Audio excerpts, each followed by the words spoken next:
planes go up, planes go down. What planes don't do is just vanish off the face of the earth. So, 41 minutes past midnight, the plane takes off.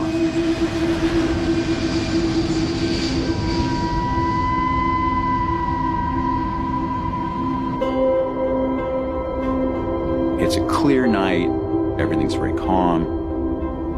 It climbs to cruising altitude and heads out over the South China Sea. Station 370, maintaining level 350. Shortly after 1 o'clock in the morning is when things start to get strange.